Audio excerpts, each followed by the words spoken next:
ओम शांति। आज सुनते हैं कि जब ओम निवास के पास पिकेटिंग हो रहा था, तो अब इस भवन के से स्थानांतरित होकर सभी कन्या माताएं तथा भाई ओम निवास नामक बिल्डिंग में चले गए। ओम मंडली का सत्संग आदि सब भी वहीं होने लगा। बच्चों बच्चियों को भी लौकिक तथा आध्यात्मिक शिक्षा वहीं मिलने लगी। अब एंटी ओम मंडली ने ओम निवास के बाहर अपने आंदोलन शुरू कर दिया। ब्रह्मा कुमारी शांतामणि जी, जो कि उस समय बाद में जो शांतिवन तलहटी आबोरोड की इंचार्ज बनी, वो लिखती है कि एक दिन प्रातः 5:30 बजे ओम निवास में रहने वाली छोटी छोटी बच्चियां भी यूनिफॉर्म पहने हुए अपनी शिक्षिकाओं के साथ बस से घूमने के लिए गई। तब सन्नाटा छाया हुआ था। उस समय से थोड़ी ही देर बाद पंचायत के मुखी लोगों ने और अन्य उपद्रवी लोगों के साथ, जिसमें कुछ महिलाएं भी थी,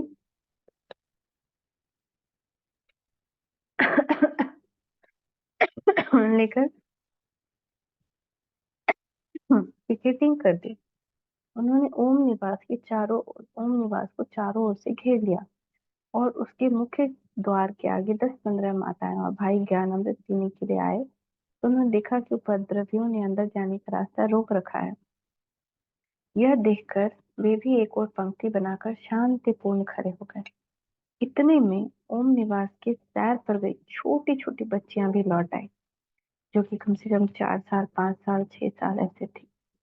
उन्होंने अचानक ही देखा कि ओम निवास के बाहर पिकेटिंग हो रही है। वे भी ज्ञान अमृत पीने के लिए अपने अपने घरों से आए हुए थे। मारपीट, मतलब पथराव हो रहा था कि आप तो ज्ञान नहीं जा सकते। लेकिन वो देख के भी वो डरे नहीं, चुपचाप शांति से एक और पंक्ति में खड़े हुए। अब एक और पंक्ति बांधे खड़े थे काम विकार के लिए आग्रह करने वाले बाहुबल वाले उपद्रवी लोग, जो इतना अन्याय कर रहे थे कि धर्म ज्ञान के लिए कन्या माताओं तथा भाइयों को अंदर नहीं जाने दे। और दूसरी ओर उनके सामने ही पंक्ति बनाकर खड़ी थी धर्म, पवित्रता और गीता ज्ञान के आधार पर चलने वाली अहिंसक माताएं अथवा भाई बांधव, अथवा आप यूं भी कह सकते हैं कि एक और खड़ी थी अन्यायकारी, धर्म विमुख, ईश्वर विमुख कौरव सेना या आसुरी सेना, और दूसरी ओर खड़ी थी पांडव सेना अथवा शिव शक्ति सेना। कौरव सेना ने चक्रव्यूह की रचना की हुई थी। वे संख्या में बहुत थे, परंतु दूसरी ओर पांडव, उनकी तुलना में मानो 5 थे अथवा शक्ति दल में गिनी चुनी कन्या माताएं थी। ओम निवास के अंदर बैठी कुछ कन्या माताएं इस प्रकार के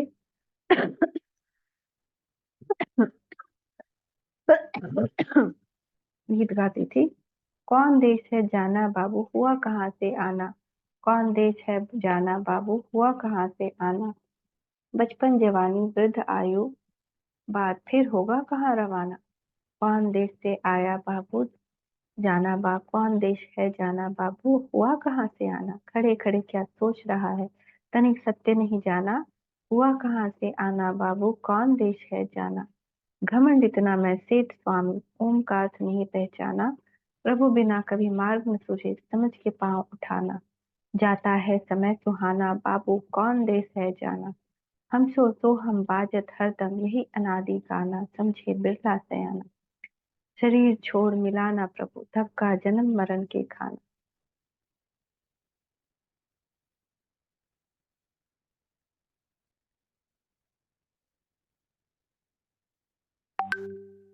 वृथा जन्म गवाना, जीते जी मर्जी वा बनकर, छोड़ दे सब बहाना। जाना है वैकुंठ ठिकाना, कौन देश है जाना। अहम आत्मा निश्चय करके प्रभु से योग लगाना, पाना अखुट खजाना। सोचो सोचो ओ मन मूरख, छोड़ के कभी सभी बहाना, रहा ना अब जमाना। अब सारे शहर में चर्चा थी कि देखो आज कौन जीतता है और क्या फैसला होता है। शहर में घर घर में जब यही चर्चा हुई कि ओम निवास पर पिकेटिंग हो रही है, तो जो जो माताएं कन्या अपने अपने घर में 10-12 सालों में बंद थी, वे भी इस घटना के बारे सुनकर किसी न किसी युक्ति से निकल आए इन्हीं में से एक का नाम था गोपी। वह शहर के एक प्रसिद्ध चौधरी की पुत्री थी। वह चौधरी अथवा सेठ जी लोगों को तपाक से कहा करते थे कि वे अपनी पुत्रियों तथा बहुओं को बांध दें। उन सेठ जी को इस बात का गर्व था कि उन्होंने अपनी पौत्रियों को 13 तालों के भीतर ऐसे बंद रखा है कि वे लाख प्रयत्न करने पर भी निकल नहीं सकती। और सेठ जी पिकेटिंग एवं प्रदर्शन के भी एक नेता बने हुए थे। अचानक ही उन्होंने क्या देखा कि उनकी पौत्री भी वहां आ पहुंची। उन्हें इस घटना पर बड़ा आश्चर्य और संताप भी। ये सेठ ओम मंडली को बहुत धन देते थे। इस बात का उल्लेख पहले किया जा चुका है। अब अब इधर उपद्रवी लोग कभी सोडा वाटर की बोतलें पीते, कभी चाय लेते, कभी कुछ और लेते। वे कई बार सामने की पंक्ति में खड़ी छोटी छोटी कन्याएं, जिसमें बहुत सी 12 वर्ष की छोटी थी, उन भिखारी लोगों के हाथ से कुछ भी लेने से इनकार कर दिया। बाहर का नहीं खाते। इस प्रकार खड़े खड़े सारा दिन हो गया, भूखे प्यास धूप में खड़े खड़े। सुबह से दोपहर हो गया, वे हिली भी नहीं। पिकेटिंग करने वाले लोग उन छोटी कन्या को कहते, अच्छा भले ही अंदर चली जाओ, परंतु वे कहती, हम तब जाएंगे जब सभी बहनें हमारे साथ अंदर चलेंगी, वरना हम भी यहीं धूप में भूखी प्यासी खड़ी रहेंगी। हम धरती पर चाहे पड़ जाएं, परंतु अपना धर्म नहीं छोड़ेंगी। धरत परे पर धर्म नहीं छोड़ेंगी, चाहे प्राण जाए, लेकिन भगवान से किया हुआ वादा कभी न टूटे। जो हम तोड़ रहे हैं उस सजा के भागी बन रहे। शांतिपूर्ण खड़े रहे वो लोग। इतना बड़ा हंगामा उनके बाबा के ऊपर, जो उनको पिता समान बचपन से पाल रहे थे। हम्म, लेकिन उनके मुख से अशांति का कोई शब्द नहीं, कोई रोना नहीं, कोई नहीं रोया। भूखे प्यासे खड़ा है, लालच में भी नहीं आया, और अंदर किसी को मुसीबत में छोड़ के भी नहीं गया। आखिर धरना मारने वाले ने जब देखा इन लोगों पर कुछ भी असर नहीं पड़ता और ये अपने मंतव्य पे अटल हैं, तो वे बेचारे कब तक वहां बैठे रहते। धीरे धीरे उनकी संख्या कम होती गई। आखिर वे अपने डेरे कूच कर गए। धर्मपरायण पांडव दल की विजय हुई, क्योंकि जिधर श्री हरि है अर्थात पतित पावन परमात्मा है, विजय तो उस ओर निश्चित ही है। लेकिन जो परमात्मा का हाथ छोड़ेगा उसकी विजय निश्चित नहीं है।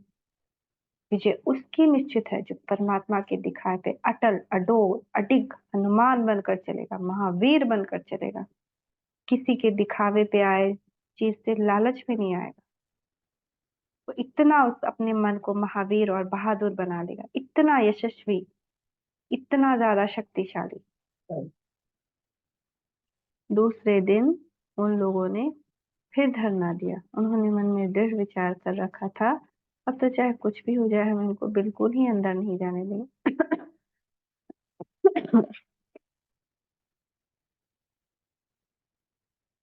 हम इनको बिल्कुल ही अंदर नहीं जाने देंगे। अतः आज शहर के हजारों लोग ये देखने के लिए वहां पर आ पहुंचे थे। एक ओर वे सब खड़े थे, दूसरी ओर श्वेत वस्त्रधारी पांडव तथा शिव शक्ति सेना थी। परंतु उस दिन भी कुछ न हो सका। आखिर सायकाल 7 बजे या 8 बजे खड़े रहकर वे लोग वापस लौट गए। तीसरे दिन वे कई गुंडों को भी साथ ले आए। अचंद की सरकार ने बीच में पढ़कर धरने को बंद कराया। कई समझदार लोग भी कहने लगे कि मुखिया का कार्य ठीक नहीं, छोटी छोटी कन्या को यूं ही परेशान करते हैं। कुछ नामी लोग ने समाचार पत्रों में एंटी ओम मंडली के इन आंदोलनों के विरोध तथा सत्संग करने से रोकने के विरोध लिख लिख लिख दिए। जिला मजिस्ट्रेट ने सेक्शन 112 तथा सेक्शन 108 के अंतर्गत उपद्रवियों के विरुद्ध कार्रवाई की, परंतु इन्हीं सेक्शन के अंतर्गत ओम मंडली के 5 व्यक्तियों के विरुद्ध भी नोटिस निकला। इन 5 व्यक्तियों में दादा भी थे। उन 5 के विरुद्ध शांति भंग करने का आरोप लगाया था। देखिए तो कैसा अन्याय है। उधम तो एंटी ओम मंडली वालों ने मचाया, मकान में भी उन्होंने तोड़ा और जुलूस निकालकर पथराव भी उन्होंने कहा। अतः उन्हें शांति भंग करने के अपराध के लिए दंडनीय ठहराना एक न्याय संगत बात थी, परंतु जिन लोगों में के विरुद्ध ये सब किया गया और जिन्हें हानि पहुंचा गई, उनके विरुद्ध ये कार्रवाई तो सरासर अन्याय ही था। अतः उप मंडली ने तुरंत ही मामला उच्च न्यायालय में पेश। उच्च न्यायालय के जुडिशियल कमिश्नर तथा एक अन्य न्यायाधीश ने, क्या हो गया, एक सेकंड,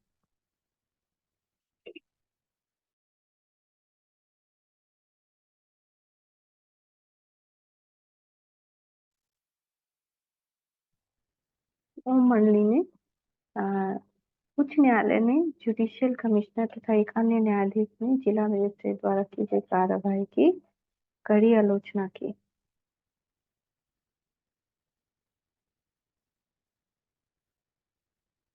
और भर्त्सना की। उन्होंने कहा कि जिलाधीश ने इस कानून का गलत प्रयोग किया।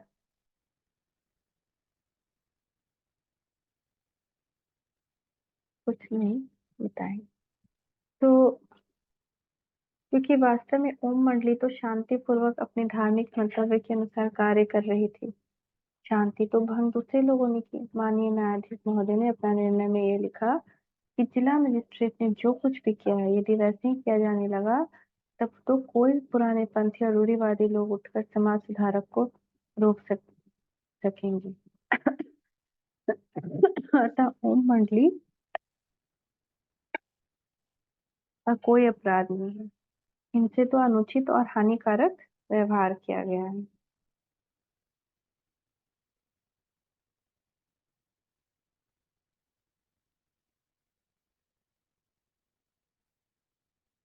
विघ्न विनाशक प्रभु ने विघ्नों को कैसे पार किया। अब शांत वातावरण पैदा करने के लिए पिताश्री अथवा बाबा तो प्राय कराची में रहने लगे थे। ओम मंडली ने भी सभी को यह स्पष्ट कह दिया था कि कराची में वही चल सकते जिनके पास पिता या अभिभावक की स्वीकृति पत्र, अतः जिन माताओं बहनों को अपने घर वालों को स्वीकृति पत्र मिले थे, अब वे भी कराची में रहने लगी। अब कराची में ओम बाबा ने सभी के आवास निवास की व्यवस्था कर दी। वहां छावनी में शांत वातावरण में 5 अच्छे अच्छे बंगले ले लिए गए। उनमें से एक था ओम निवास, दूसरा था बेबी भवन, तीसरा वाइस भवन, चौथा प्रेम भवन, पांचवा राधा भवन के नाम से जाना जाता था। बहुत छोटी आयु वाले बच्चे को अलग एक बंगले में लौकिक विद्या के साथ ईश्वरीय ज्ञान का सरल रीति से दिया जाता था। पुरुषों और स्त्रियों सभी के रहने का अलग अलग प्रबंध किया गया था। कराची में ओम मंडली का प्रभाव। अब कल सुनते हैं यहाँ से कराची में ओम मंडली का। ओम शांति। थैंक यू बाबा, थैंक यू।